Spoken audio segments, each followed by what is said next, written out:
It's the weekly show about rAVe with the hottest news in the AV industry. It's rAVe TV. Give it up for Steph and Gary. Steph and Gary. Hey Steph, how are you? Hey Gary, how are you? Happy purple holidays. Happy holidays. These, in case you guys are wondering what we're wearing, this is holidays. It's a rAVe holiday. There, yes, I'm Santa Steph, and this is my elf Gary. I do like the fact that Santa Steph is a Nirvana fan, so that's pretty cool. Yeah, Santa Steph, come as you are, heart-shaped box, all that. Very well done, Steph. Very well done. You don't know that people like to do that now, because you know how band tees are really popular now. I have to be so careful because sometimes band tees just look cool, but these days people will walk up to you and be like, oh, you're wearing a Nirvana shirt, name 3 songs. And I'm like, I can name 3 songs. I like Nirvana. So, but yeah, that happens now. Team Spirit is my favorite. Hey, when the band shirts end up in Target, that's when you know you shouldn't wear them anymore. That's true. This one is from, not Target, but Urban Outfitters. So basically the same thing. That's a hip version of Target, right? Yeah. It's still good. Yeah. That's true. Yeah. Anyway, so yeah. Are you staying in town for the holiday or are you going home? I'm going to Anger, aren't you? Are you going to go to Anger? No, I'm probably not going to go to Anger. Oh. I don't know exactly what I'm going to do. I'm going to stay in town though. I'm going to go see Annabelle. Oh, cool. Well, my sister is flying into town. This is going to be the first time I've seen my sister in person since before COVID. Wow. And she lives in Canada. Is that right? Yeah. She lives with my mom in Canada. So she is flying into Raleigh today. I'm going to go. I took the afternoon off because I'm going to get her and take her home to Anger. So. Wow. So she hasn't been in the big metropolis of Anger. No, she hasn't. She's been in the big metropolis of Moncton, Canada, which is also a really small town in New Brunswick. They don't have Sunny Skies ice cream though. So. No, they don't have Sunny Skies ice cream. Wait, is that even open? Which is better, Sunny Skies ice cream or Cookout shakes? Because I almost feel like Cookout shakes are better than Sunny Skies. No offense to the Sunny Skies people, but okay, I'm gonna say something brave. And it is that Sunny Skies is not as good as it used to be. Which for those of you who are watching or listening, Sunny Skies is a really small ice cream shop in Anger, North Carolina, the city or town where Gary and I both grew up. Yeah, 2 people in AV come together. We're the only 2 people in AV from Anger, North Carolina. Yeah. That's true. The only 2 people from Anger, North Carolina happen to have a TV show together. That comes on every Wednesday, by the way. Yeah. This is rAVe TV that comes on every Wednesday. And it's our last rAVe TV of the year. Anyway, Steph. Of the year. Go ahead, digress. And it was really good. It was because it was really small. They didn't have that many flavors when it first started. Yeah. And it was so good, growing up when I was a kid. But I think it's just kind of gone downhill as it's gotten bigger.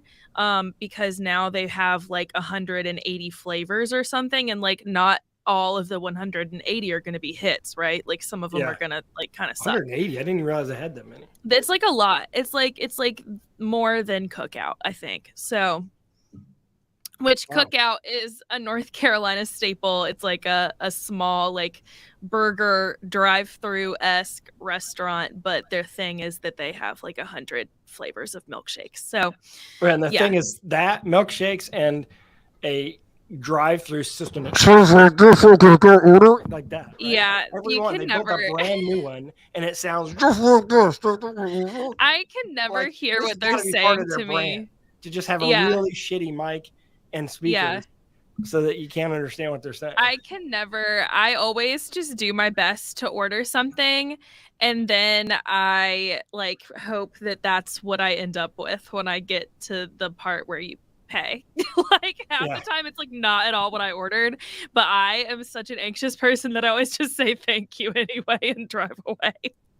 But anyway, Yeah, so that's what our holiday plans are. And by the way, we are not going to be here next week on the 28th. This is our last show of the year. We will be observing the holiday. It's a slow week in general in AV. So thank you to Gary and the leadership team for just giving it to us off because, we always appreciate that extra time to spend with our family. So in terms of news, let's first talk about our sponsor and partner, rAVe. We are just going to share a little story. rAVe PTZ Link software and PTZ cameras are now certified for Converge Pro 2 DSP and BMA 360. This is like part of a partnership that they've got going on with Clear One. I think that we are going to continue to see more partnerships and like proprietary pieces kind of working together particularly in UCC technology moving forward as people are going to continue updating their huddle rooms, home offices. They just want their things to work together and work together simply. So I think we're going to continue seeing that in 2023. I think that's going to be a big trend. Especially Gary, maybe camera companies and mic companies. Maybe you can put that in your little case crystal ball for next year because I think that's how about you write that section, Steph? Okay, that's fine. But I think the camera companies and mic make sense because the mics will make the cameras more accurate and the cameras will allow the mic to be to help in auto tracking. So I think there's a lot of synergy there. And also I think there's a lot of sort of like leveraging of each other's talents is probably the best way to put it. Like rAVe is definitely one of those up and coming PTZ camera companies, and Clear One's been in audio for a long time. By the way, we mentioned this last week, but Clear One and Shure finally settled their lawsuit. So I think a lot of people feel more comfortable using Clear One now. A lot of people turned against Clear One in this sort of kerfuffle about the lawsuits. But I'm not allowed to take sides as a member of the news, but that was just a lot going on. Like it just seemed at some point like, okay, we're just kind of like driving this into the ground for no reason. Like just settle it, And they did. So it's done. Yeah. It's done. So what's next, Steph? What's next? We have a special surprise guest. I did not know who this is going to be until just right now. Hello, Megan. She was in the background. I was like, maybe she's our guest. I am your surprise guest today. This is a surprise to both me and Gary. So welcome, Megan. Happy holidays. More in the Christmas spirit and the Christmas colors than we are, Steph. Yes. Well, I like the purple hats, but I only have this one. So I came in a theme. I am being a proxy for our friend Mark Coxon today. He loves you guys and loves the rAVe team and the AV industry. So he created a special holiday song just for rAVe TV. So we're going to roll that right now. Okay. Gary and Steph, Mark Coxon, and I am here to wish you and all of rAVe TV a very Merry Christmas for all you've done with this Bieber-inspired Christmas jingle. You can thank me later.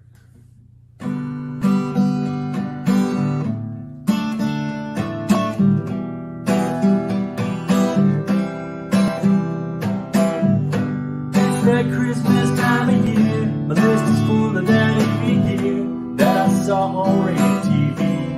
From Santa brings stuff to me, Gary and Steph, look all that, sitting in there in Christmas hats on my favorite AV show, strumming under the mistletoe. This is the break where I want you to know that Shore and the Grimes, they sponsor the show. This is a break I want you to know that Shore and the Grimes, they sponsor rAVe TV show. Back at 22, all the news rAVe brought to you. I just can't wait to speak on the next lunch week. Harry and Steph, I've got to say, bring a different kind of slate to my favorite AV show, watching under the mistletoe. Merry Christmas.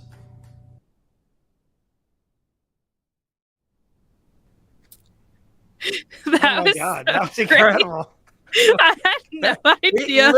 This is not a joke. We literally had no idea that this was being done. I guess, Megan, you scammed this with Mark or what? Would you do?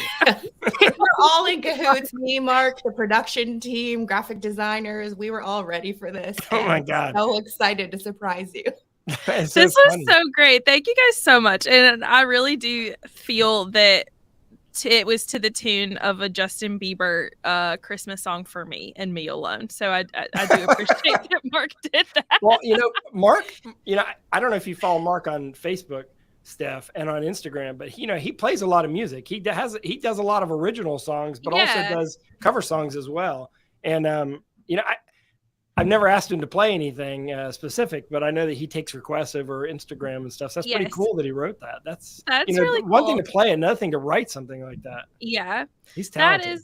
That is truly the best Christmas gift I could have asked for. We'll put that back on social media. Yes, we will. So that you can watch it again at your own leisure. Yeah. Maybe next Wednesday we should just play that or something. Can we maybe we can extract the MP3 so people can download it and just listen to it in their cars. Yeah, you know how it's a full video that'll be on YouTube, so they'll be able to download it. Make it your ringtone.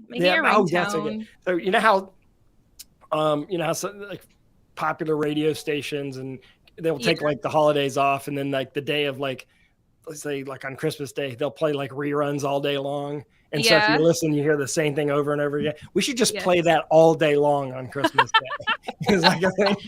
It's kind of, what is it? It's like a Christmas Story on TBS. It just plays. Yeah, a marathon. So we should have a marathon of rAVe TVs. We should start from episode 1. Just run the whole thing. Just run all of anyone who's missed the rAVe TV. So if anyone is looking for something to do on Christmas, just watch us for 24 hours. Speaking of which, episode 100, Steph and I are going to do something really special. We're getting close to episode 100, aren't we, Steph?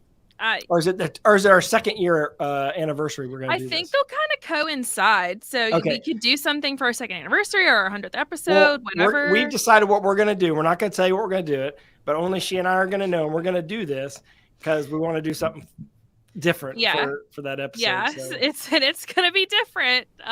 Yes. So as you know, if you remember our first anniversary episode where we ate hot wings and, it came out of my nose, and I'm pretty sure I still don't have nose hairs. We like to do something fun for our anniversary episodes. So we're going to keep with that kind of theme. We're not going to eat hot wings again, but we're going to do something weird, crazy, kooky, because that is who we are. Something that we both like, though. But But anyway, thank you, Megan, for doing that. That was really nice of you. Yeah, thanks to Mark. He gets all the credit. That was fantastic, and we'll have that up on all our socials soon, so you can listen to that bop on repeat, as Gary said. For 24 hours. All right. Well, we should bring a message. We have a message from Shure, who's another one of our sponsors. We'll send you over to that, and we'll be right back with some really important news about counterfeiting in our industry and some depressing news about what meetings are really like for most people. Happy holidays. Things have changed. Conversations that used to happen around a table now take place on leading video conferencing platforms. What hasn't changed is the need for clarity in those conversations. Alongside key strategic partners, Shure is bringing the next generation of audio solutions to the workplace. Experience crystal clear audio solutions from Shure. And we're back. So believe it or not, counterfeiting happens, and it's happened a long time. For over 10 years, I've been listening to manufacturers complain about this, and finally one company did something about it. L Acoustics went to court, and ultimately the counterfeiters of the L Acoustic products are going to prison. So this is wild. Good for our industry, because there's a lot of counterfeiting, not just in China, but in other countries as well. Tell me about this, because I feel like this is the first time covering a story like this since I have been in my role. Well, most of what happens with these is that a lot of manufacturers make stuff in China and other countries. Taiwan is another example. And what happens is they have a factory making it for them, and then they change to a different factory, or they decide to bring the manufacturing in-house, and that factory keeps making it, even though they're not allowed to make it anymore. That's what most of the time happens. And so what happens is technically it's counterfeit, even though it might be made to the specification, because you can't just copy something like that, right? And obviously in the fashion world, this is a big, big, big problem. You walk down the streets in New York City and you see all sorts of expensive fashion. So in a consumer world, we understand it. But in the professional world, you think about it, the volumes aren't as high. So when you have a system that, do a stadium with L Acoustic speakers that would have normally been done by the brand, you're talking about, millions of dollars of lost revenue on one project for the brand because the margins are higher and of course the projects are smaller. So it's a very interesting dilemma, and most manufacturers don't have the resources to fight it in China. You have to hire an attorney over there, and you have to go to court over there. So they did, and they won. I just didn't realize that this was something that could be done. I mean, I'm sure it could, but aren't like, you know, AV systems, those are pretty like, you know, difficult to make in general. So like making a fake one just seems like a lot of work. Again, I don't have the inside information here, but I will bet you that the factory that got caught for this was probably making them at some point in time for L Acoustics, and they just saved like the blueprint or whatever. Yeah, I mean they have the plans to make them, and they just keep making them. Same thing that happened to Apple with the iPhones back in the early days, is that they used a manufacturer over in China, and that company copied it. So it does happen. Of course, it doesn't have the software updates, it doesn't have the firmware updates and things like that. And in the consumer world, Steph, and the reason why they get away with this in like the New York streets where you see those purses all over the place and sunglasses. It's because it's like cheap, you know? It's like, well, the reason why the brands don't crack down on it is because in a way it's sort of like free marketing, because although they're not actually Gucci glasses, the person buys them knows they're not, and that makes them want them more. Is the theory. The theory is that they want the original eventually, and eventually they'll buy the original. And hey, but they kind of try to crack down, but they also kind of turn a blind eye to it because of the, everyone wants to buy up eventually. So, yeah, that's true. In the commercial world, that doesn't happen. So because like they're gonna be like, oh, why aren't my speakers working? Oh, because they're fake. That's so another story I wanted to cover. And I'll let you cover the next two is about Barco. They actually they've done a really good job of producing these meeting barometer studies, I guess, about every quarter. And the last one really surprised me because they're talking about how people are suffering through meetings and actually getting depressed based on working from home and trying to join meetings that way. And they cited a couple of quotes from a psychologist. Well, I'm actually going to do a rants and raves specifically on this.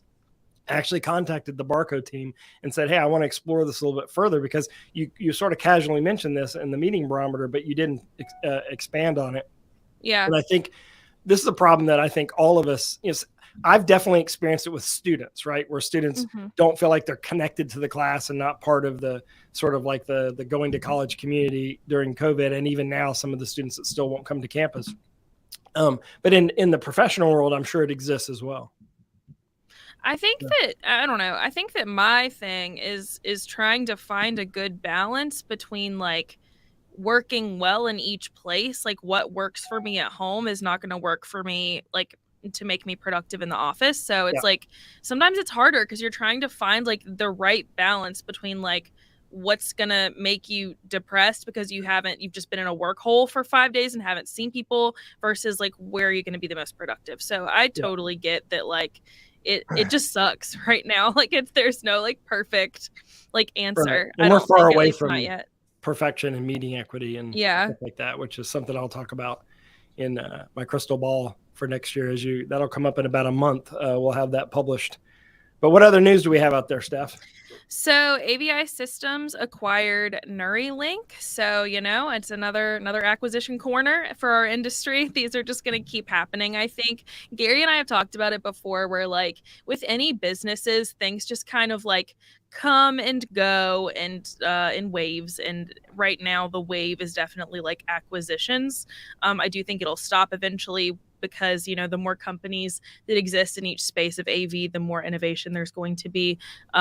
This is like classic, like, business 101. But right now we're just going through like tons of acquisitions. I think that a lot of COVID has a lot to do with that. So basically Neuralink's like a audiovisual design integration business. It's like kind of Northwestern United States. And AVI Systems is just going to kind of take over that and expand AVI into that area of the US that they haven't previously been in. And they don't do a lot of buying. Most of their expansion has been through organic growth. So this is kind of an interesting purchase for them. Exactly. So we'll see what comes of that. So, in our other one, Netgear introduced the WAX220, which is basically its newest Wi-Fi 6 access point. They've got a few of these that they began the line, I want to say, earlier this year. And this one is just kind of a budget-friendly Wi-Fi solution as part of its Business Essentials line. This one is supposed to be the fastest Wi-Fi speed, or get you the fastest Wi-Fi speed under $200, which, as you know, as like a purchaser of consumer like Wi-Fi access points, those are not cheap. I've got I think at my house I've got like the Google Nest one. It was not cheap. It's very hard to do it and do it well under $200. So, hats off to Netgear for like making it happen. Yeah, and they're aiming this at small businesses and education. Yes, but this could potentially work in somebody's house as well, because they attend CEDIA. They attended this past CEDIA and stuff as well. So they're kind of one foot in both worlds, as many businesses are these days. Resi-mercial and all that. Another one of our sponsors and partners, rAVe. I don't know if you have all seen the news, but C2G made the move to a 14-acre warehouse in Union, Ohio. So just kind of a symbol of how rAVe is continuing to grow. This is a company that is a glue company. They have so many different brands and in under their umbrella, and so this is supposed to be just kind of better to serve customers on both coasts, because I think Cables to Go also has another warehouse in California. So this is just kind of supposed to be providing, because they've just had such good business lately. So hats off to them. Yeah. And I think we're going to start wrapping up the show, but as you've seen, we finished all of our launch and learns for the 2022 year, but we've already started planning our launch events for 2023. This first one is important, I think, because this is a great opportunity for integrators to get into security. And obviously some integrators are in physical security, but there's also cybersecurity. We're going to address both in this session on the 11th of January. Mm-hmm. And again, there's a great opportunity to get in 11th of January at 1 p.m. So if you want to register for that, scan that QR code and you can go register. In fact, while you're scanning that QR code, you can register for the first 3 of the year, which include the first 3 that we've scheduled so far, which includes the security one. The next one is how to champion women in AV and IT. That's on the next week on the 17th. Steph, I don't know much about this one. Tell me about this. So I think that there's just going to be some like big announcements that come from this one. We are not at liberty to give a ton of information yet, so I highly recommend joining. But part of this is really hammering down on what it takes to actually support women in AV and IT, just because I think that we are at a really weird spot as a society where we all really like to champion women and champion people who are coming from different backgrounds and underserved communities. But it's so much more than just like saying that, like, oh yeah, I'm a feminist, or oh yeah, I support women. Like what needs to actually be some beginning steps to take so that women are actually being supported in any industry. So not to say this isn't only an AV problem. This is a problem, nationally, worldwide. Yeah, exactly. So this is just kind of some steps that you can start taking to really make women feel like, champion them exactly in the industry. So highly recommend joining. Once again, it's January 17th at 2 p.m. Eastern. And finally, launch week 7. We have already begun the planning and everything with that. We're really excited. It is going to be March 2nd through 6th, I want to say, and it is going to be 12:30 to 3 Eastern. So make sure to join. We are going to have some really great sessions, a few of those that I will highlight right now. If we'll ever achieve a true collaboration standard, I talked about proprietary technology earlier. That's just something that exists heavily in Pro AV. And if in standards, it's just like, you don't want to open Pandora's box and get people's opinion on like if we'll ever have a standard. But this is going to be a really great conversation about like, will we achieve this ever in collaboration?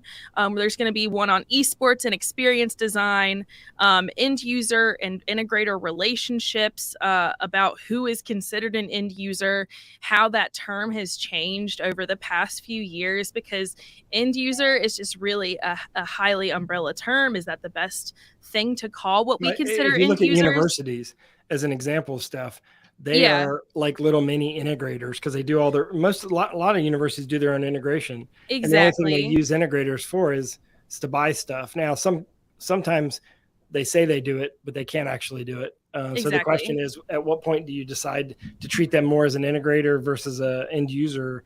But ultimately, no one's really going to sell direct to universities as much as they want. Sure. And by the way, Launch Week 7 is March 6th through 9th, actually. March 6, 7, 8, 9. So it's 4 days. It's funny. We weren't sure how these virtual events would go, but our last one was the most successful we've had since the first one. And so we're going to do this again, March 6 through 9. And it'll be a good chance because it's between ISE and InfoComm. So we're going to see some brands actually use Launch Week. A couple of big brands we know for sure are using Launch Week to introduce products which is great. I mean, it's just how it's going to be. Like, I really do think that in-person events are going to come back heavy next year. But at the end of the day, you can't go to everything in person. You just can't unless that's your whole job. So I think that, in the future, it's just going to have to be you attend some events in person and some you just don't. And that's what makes it easy. So Launch Week 7 is very easy to join. You don't have to join for all 4 days. Of course, we would love for you to. Yeah, just scan that QR code and join at least one of the days. Try it out. Each day is worth 2.5 CTSRUs. They are already approved. So if you join all 4 days, that's 10. So that is like heavy, like, yeah, I'm right. You can check me. And then, that's like a lot of your renewal units that you need to just renew your entire CTS. So, right, that's 1/3. That's reason to join right there. Right there. Yeah. And then we should mention also that we're gearing up already for ISE, which is in in Barcelona this year. This will be second time it's been in Barcelona, January 31st through February 3rd. We're going to take a fairly large, not as large as we normally do, but a fairly large team of people over there to cover the entire show floor. If you are interested in going over to Barcelona or think you might go to Barcelona, scan that QR code and use our code rAVe Europe, because we get credit for that code. But also, even if you're on the fence about going, you might as well sign up, because that'll also get you access to some of the online stuff that they'll do as well. So at least scan, register, and consider it. Actually, interestingly enough, Steph, tickets right now for most places in the United States to Barcelona are less than $1,000. Yeah. So it's actually not bad. And hotels are not bad. You can actually stay in downtown Barcelona, and they have a free train to the convention center. Mm-hmm. And there's a lot going on downtown. Well, it's not free itself, but ISE gives you a pass for the entire time. It's free if you're attending ISE. That's correct. Yeah. So that's really awesome that they are able to do that and encourage public transportation. I'm a big public transportation girly. And so I love Europe for that reason. So it's going to be a great show. So we highly recommend just get your ticket, get the plane ticket. Like Gary said, from most places in the US to Barcelona right now, it's about $800, which is that's pretty good. So yeah, come on down to Barcelona. It's going to be a great time. And before we close up the show, I want to issue a challenge to Sony's projector division. Oh. Why is it that your high-end home theater projectors have 2 HDMI inputs, but neither one are ARC compatible? So I'm going to leave you with that question for the end of 2022. Why would a brand that has ARC inputs on every other product they make not put them on their projectors? There's got to be a reason for that. So I'm throwing out a challenge to the industry. I'm sure I'm not the only one wondering how this could be possible, because controlling the external speakers using the same remote control is something everyone wants to do. Yeah. And you can't if you're using a Sony projector. So anyway, that's a little side note. I was talking to our friend Sarah last night, Steph. And she has one, because she just got we're one. having the hardest time figuring out how to use a Sonos system with it, because it doesn't work, which is crazy. So anyway, why wouldn't they do that? We're gonna play Mark's video again, his video message, as we take you out for the holidays. And we want to remind you that next week we are not having rAVe TV because we're taking the week off as a company, but we will be back on January 4th. Wednesday at noon, as we are every Wednesday. Steph, this has been a great honor to do this with you another year. Same. And I'm excited that we both wore purple hats today. Me too. And I want to thank our production team, including Carrie and Abby and Kelsey and everyone else, Anne-Marie behind the scenes that make the graphics and make all this stuff happen. So thanks everyone for carrying us another year, and Corinna as well. Emily, the whole team, basically. Emily. Yeah. Emily the whole 1, team Emily 2, basically Emily helps with this in some form or fashion. So we're looking for another Emily so we can have 4. Yeah. So we're collecting them like Emily, Pokemon. You have a good shot at getting a job here, it appears. So anyway, we're gonna take you out with Mark's ode to the show. Yeah. Bye. Gary and Steph, Mark Coxon, and I am here to wish you and all of rAVe TV a very Merry Christmas for all you've done with this Bieber-inspired Christmas jingle. You can thank me later.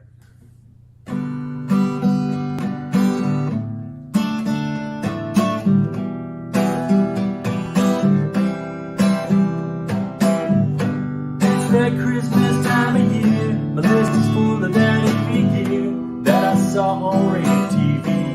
From Santa brings stuff to me. Gary and Steph, look all that, sitting in there in your Christmas hats on my favorite rAVe show, strumming under the mistletoe.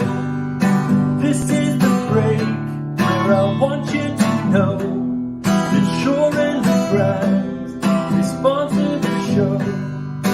This is the break where I want you to know that Shore and the Fries, they sponsor rAVe TV show. Back at 22, all the news rAVe brought to you. I just can't wait to speak on the next lunch week. Gary and Steph, I've got to say, bring a different kind of slate to my favorite rAVe show, watching under the mistletoe. Merry Christmas.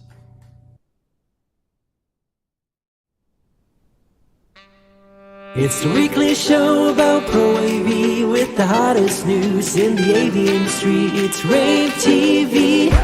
Give it up for Steph and Gary. Steph and Gary.